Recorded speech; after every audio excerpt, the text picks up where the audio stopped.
This is my book review of Diary of a Drug Fiend by aleister Crowley. So this is a very, I think, kind of different path for my reading. But the really interesting thing about this is it's accurate in the sense like it's based off a true story of his own true story, but then he had to change a bunch of the names and some of the events that happened. But it's actually like kind of a true story of this guy's personal experience with like drugs and stuff. But the really interesting thing is this was published in 1922. Okay. So like 1922. And it's just amazing because I'm like taking class about like the opioid epidemic now. You think about 100 years. In this book, they're talking about heroin and cocaine addiction and his like experience with it. And it's just like in 100 years, we still have the same issue of like addiction plaguing like our society. And it's kind of sad, you know? And I think there's a lot of reasons for that, right? I'm not going to go into all of them, but you can see some of them in this book because you see how complicated addiction is and how everything just goes, really in a deep, dark spiral. So if we start out at the beginning, he used to be a medical student, then he went to the war, he was a pilot for a little bit, then he got discharged, and then he gets into knowing that he is going to be the heir to a bunch of money, right? So he's going to have a bunch of money, pretty much like not have to really work again, and it's from some sort of uncle who passed away. And so then he goes to this like party one night, and he's at like a club or something like that, and this girl sitting next to him who he kind of knows has like a pile of like cocaine in her hands. And then it's really weird how he describes it because he says he doesn't even do anything. Like he doesn't even think. He just starts sniffing it, which is kind of crazy. And then this starts the entire, I would say like the book is probably like 400 pages almost, right? Almost like 200, 300 of those pages is just talking about like the struggles of that addiction and of that very first kind of offense in a sense. It creates this like super strong, just like animalistic desire to just keep consuming more and more. And he falls in love with one of the girls, not the girl who gave him it, but a different girl who's there. And he like really falls in love with her. And then they end up doing drugs together, which is like terrible, right? And then they go on they get married, they go on a honeymoon. And so they're going on this honeymoon and they're just pounding like crazy amounts. There's no amounts here, but I just assume it's a crazy amount of cocaine and heroin, just like downing it. And like they're at like very peak. If you can imagine, like already honeymoon is a lot, right? Getting married, being in love, that's already a lot. And then they're just pounding so much more of this. And so then that seems like fine, but then you start to realize that like, for example, this guy falls to scams a lot. And it's been shown like that cocaine in particular and a lot of like these drugs, they reduce your prefrontal cortex. This is not in the book, but this is just knowledge, right? And it makes you very like, this is the same of a lot of addictions. Any substance, any addiction, it doesn't even have to be a substance, right? Even stuff like porn can do this to your like prefrontal cortex where you just don't have the ability to kind of control yourself. And all of a sudden these impulses start to have a bigger and bigger say and they just take over you. And as we can see with like his drug use, right, it just becomes more and more animalistic. Like he can't control it at all. Maybe the first time he could kind of be like, oh, okay, like I'll control it and I'll control it, right? And then as you use it again and again and again, your brain just starts to kind of deteriorate and you lose control of it. And then that the more drug causes your brain, self-control to deteriorate, and you just have this really bad loop, right? And so then it gets to the point like they have a lot of money, right? They get like swindled out of a bunch of money because they believe this like con guy, and he steals all their stuff, and they almost get put in prison as they're traveling because they do some really stupid thing because they believe in like this guy's crazy theory, and he pretty much just like takes all their stuff and disappears. And then they get to a point where they're like living in the most like scuffed area, like a really dangerous, not good area. And it's absolutely just vile. And this whole time they're having like all these visions and he's kind of describing it. So he's describing most of it, like I would say a good like first quarter of the book and the last quarter. And then the half just gets taken over by his wife who starts journaling. And it's not like the journaling really makes sense, but it kind of provides a coherent story. And it's really interesting because I think that kind of signifies that for this guy, he's just gone. Like the drugs are just like completely taking over him. The visions he sees, like he's just not even there, not like even functional. Same thing with the girl, but at least the girl wrote down some stuff. And So you just hear the story of like there's this and then they go to this kind of friend or like person who really is watching out for them, kind of like a mentor, which is really like interesting. And I like a big question I had throughout this book was like how much of this is real and how much of it did he kind of have to change the setting of, or change the descriptions or details. But I would assume this is pretty real. And it's crazy because like in the beginning he actually hates this guy, and a lot of people do, because this guy is seen as like, let's say, outspoken intellectual, you could say that, like an outspoken intellectual who just has a very opposite opinion from a lot of people. He speaks in a lot of paradoxes and very like complicated language that nobody can understand, and he doesn't really care too much about what other people think of him. And so like that kind of is his let's say persona. And he, the main character, gets really jealous because his like wife seems to be giving this guy like attention or something.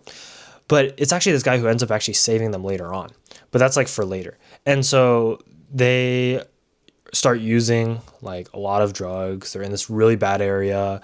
And all they do, and like later on you'll find out that they were not washing, like they were not like taking baths. They were not, even changing their clothes. And so they're just sitting in this room, and all day, all they do is just sit in pain. And if they don't sit in pain, then they'll send like someone else, like one of them will go out to go try to find drugs. And that's their entire existence. And like, I don't know if it said in the book how long they did that for, but this is like, it's like half of the book is just them just doing that. And they're like fighting each other. The guy starts like physically abusing the wife, and it's like terrible. And they both like are incoherent. They're talking to each other. They get to the point where they look like they're 60 years old, even though they're like relatively young. And it's just because the drug is just, like destroying them. They're scratching at themselves all the time. They're, not washing themselves. And so it like gets to the point where they try to go back to some of the dealers that they originally had before they went on their honeymoon. And so they're back kind of in London at this point, in the really like, poor area. And they go find these people, and like the people like look at them and are just like shocked. And because I think that they're so hooked on the drugs, these people don't really look in the mirror. And so they don't have this realization. They just think everybody else is crazy, or they just think like, I don't know why they're acting like that. And when the girl looks when the wife looks in the mirror, she's actually absolutely horrified, because she describes like she has wrinkles, all this stuff. Her hair is like falling out. Like actually like she can grab it and just falling out, which just tells you like how terrible this is, right? And like, to be honest, there's like just no hope, because like the only thing holding them back is the fact that they just can't get the drug sometimes. And then so they go into this like crazy kind of withdrawal where they're just like hurting, and it's just like absolutely terrible, and they're struggling so much. And then so they go through like all these kind of cycles, and then eventually they come back to this friend who's like called, I don't know why he's called King Basil Lammas. And he has the very like, different opinion that like drugs are actually okay, but you have to learn how to use them properly, and you have to know that they're not a crutch for certain things that you haven't dealt with in your emotional life. And so when they finally, kind of go back to him and recover their senses, or they don't really recover their senses, they're still horribly addicted. But I think one of the reasons is because he actually, it's really weird, he can get supplies of the drug. And so like after they've exhausted all their other options, they actually are pushed towards him just because they want the drug so bad. And it's crazy because this guy hates that man, right? But even his hatred is like kind of surpassed by his just biological need to have the drug. And so then he like, goes there, and then eventually this guy's like, okay, I'm going to help you guys. And I'm going to like help you guys kind of get off of this. And then he tells them like, to get off of it, you don't need to stop. And they're like, what? Like, what do you mean we don't need to stop? Isn't that like a prerequisite, right? Don't I need to like kind of stop? And he has the friend, this King Lammas, has a really interesting like counterculture way to try to like actually fix them, in the sense of like getting them to stop being addicted and actually like, do stuff with their life, instead of just, snorting coke and heroin 24/7 all day. And so he says, no, you don't need to like stop. And he's just like, every time you do it though, I just want you to like write down like the time and make a mark, and so we can track it and say why you did it. And in the beginning, they're like, oh my gosh, you're telling us we can still do it, and like we'll be fine. We just have to write it down, sure.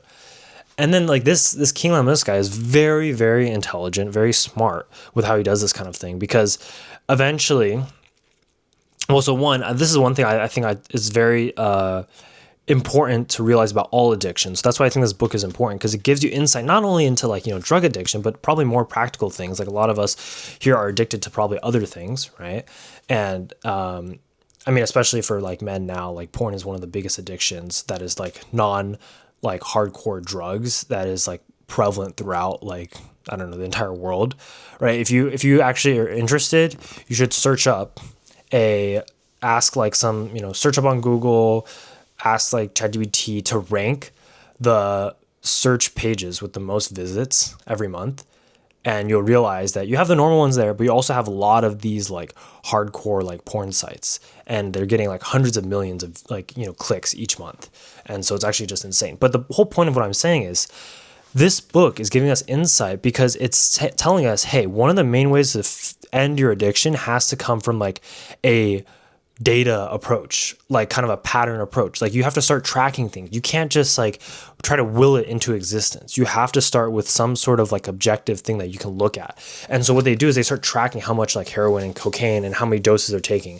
And they start to notice patterns and be like, okay, certain times, like you tend to be using it more than other times. Like what is happening during those times? And it's very clear. Like, I mean, if you know anything about drugs, it's like, or any addictions in general, you can have these cravings, and these cravings can be induced based off of stress or anything bad that can happen in your environment, and that can push you towards the drug or towards the addiction as a source of comfort. And as a result of that, right, so then they're able to start tracking it. Then they start to go kind of on a little bit of a like deeper level, and they're like, okay, you keep tracking it, you can like go travel now, but like keep the tracker with you. And the thing is, though, it's like really interesting. This almost doesn't work, though. It actually like doesn't work. So in the beginning, what ends up happening though is like they start to build kind of societal shame, but they build it very slowly. So what he does is the King Llamas guy will have a friend that comes with him, and she like meets him in the beginning, and then so that she kind of like knows them and she's helping them with their kind of addiction. And like they're doing very well, and then like these the people they used to buy drugs from comes back, and then they try to get them hooked again pretty much, and they also try to scam them at the same time. So one of them is like, oh, I have some like cocaine, and I really just need you to test it because like I own a factory and we're going to start selling it, but I need to know if it's good, which, this makes no sense. And then eventually I ask him after the guy has sniffed a bunch of cocaine, which of course reduces your like thinking ability and rationality. And you just immediately go to like, yeah. And then so this guy is like, let's go make a bunch of money, and I'm going to sell you like a bunch of shares in my company.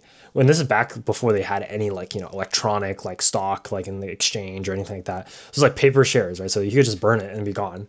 So he's like, I'll share it. I'll sell it to you for like 3,000 whatever pounds. And pretty much like the wife, right, gets separated from him, and she's definitely more reasonable in this situation. She gets separated from him by the wife of the, like, I guess the wife and the husband both sell drugs or something. I don't know. So the wife has like strategically separated her by like talking to her in a different room. And then the main character's wife, right, is like, can't reach him.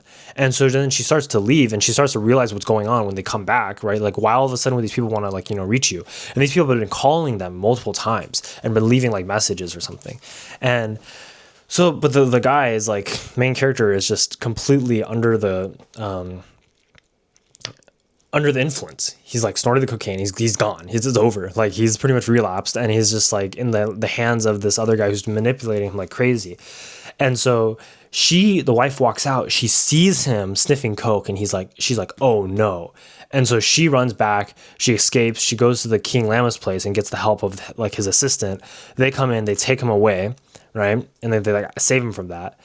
And then like, yeah. So like, you see this doesn't work, and then like they try to keep tracking him. They try to keep like saying, okay, just keep taking doses, keep monitoring it. They try to keep doing interventions, and it pretty much gets to the point where they're still so addicted that they got into the point they're just going to kill themselves. They want to just commit suicide because they feel like there's no point anymore. Because the problem is they start taking these huge doses, and they've gotten so tolerant that when they take the drug, it's just removing pain, and it's not actually providing any pleasure anymore.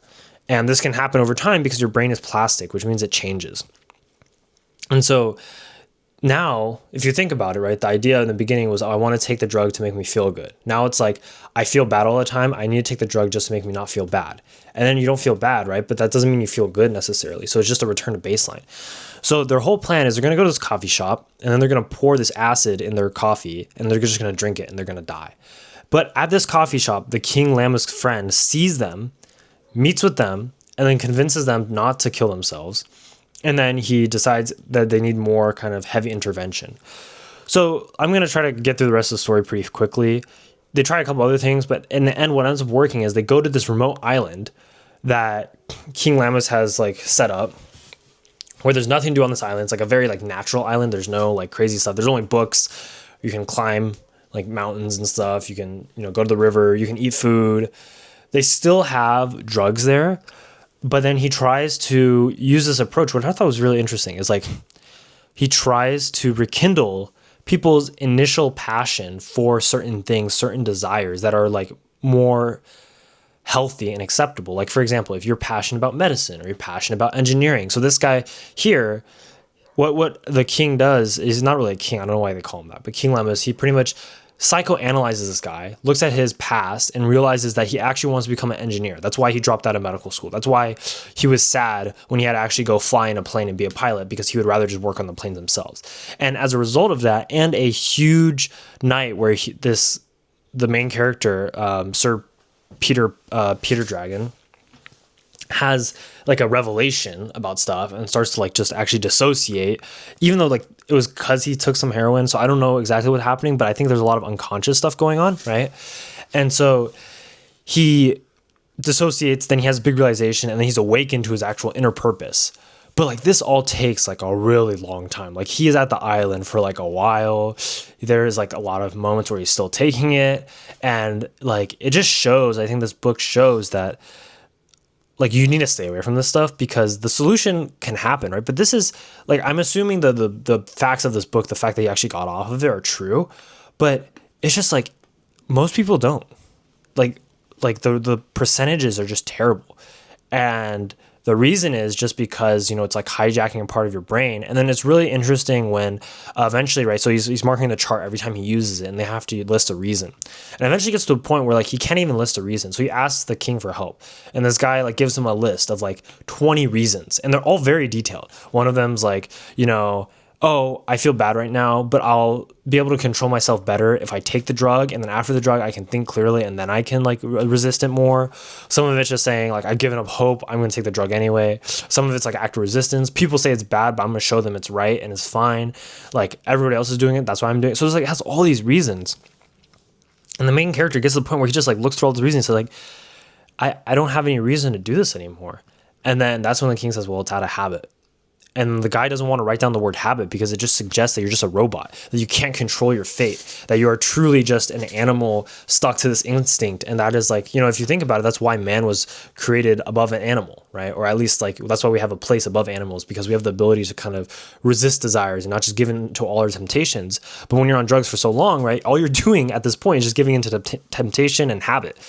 And so it's like a lot of these like really small things that like changes perspective, as well as like a lot of support intervention. And eventually he's able to break out of it. And the story actually ends very happily, which I was completely not expecting. I thought they were going to just die at some point and like something bad was going to be happening. But in the end, and he's also at the island with his wife, but they've had a lot of issues, and that like they've been so separated because this stuff has like driven them apart, and they don't even love each other anymore. But like now they're getting back into it because they're like stopped, they decrease the amount of like drugs they're using. And so eventually they get clean, and it's because he rediscovers his passion for like building things and working with like a kind of machinery and equipment and being hands-on. He wants to build a helicopter. And then she realizes her kind of will is to like support him, which I think is a very, very kind of like potentially sexist thing, in that like, this book was also written in the 1920s, so you got to give him some slack.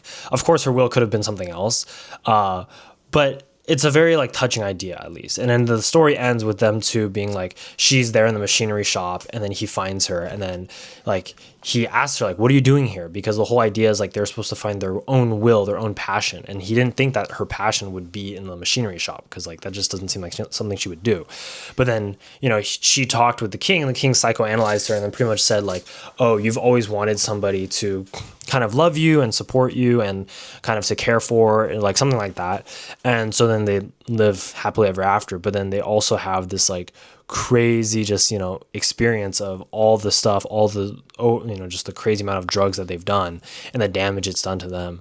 And there's this moment of realization when he's like taken away from their old poor kind of like house, and he's packing his stuff, and like he can't even go into pack because it just smells so bad. And that's when he realizes like they literally didn't have any clothes to change out of, like, because they only had one set of clothes.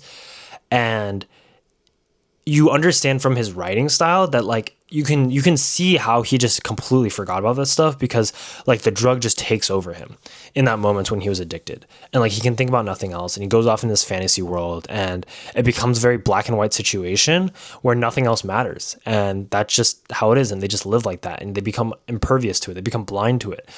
And yeah, so I think this book was really just like really eye-opening, because again, it's hard to tell how much of it's true, but there is definitely truth in it, because that's what it says. It's based off a true story, right? And I think it's really crazy that he's being honest about this at that time, right? Because I imagine, and even on the back of the book, it says when it was first published, people in the press were saying that it's a book that should be burned, which I think is funny. But it's really insightful, I think, into a general story of how to deal with any addiction that you have, right? You have to start with kind of learning more about it, learning about why you do it, learning about some of the problems of it, right? Like, for example, when they were doing heroin, like they would all become like super like unemotional, and they couldn't even love each other anymore. And that's like a super important thing. And he always remembered that he loved his wife and he wanted to love her, but in the moment, the drug made him feel very disconnected and separate from that. So you have to understand why you do it, when do you do it, right? What are the bad things that come as a result of doing it?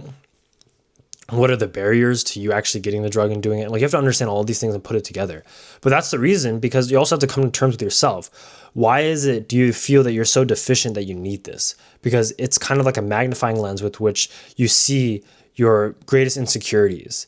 And like, people who come from very difficult backgrounds or have experienced a lot of trauma or a lot of issues are at much higher rates of risk to be addicted to, drugs and things. And the reason is because they have a lot of like holes, you could say, in them that they want to fill with things. And drugs become a very like warm way to fill those holes. And so that's why it's like a magnifying glass that just kind of,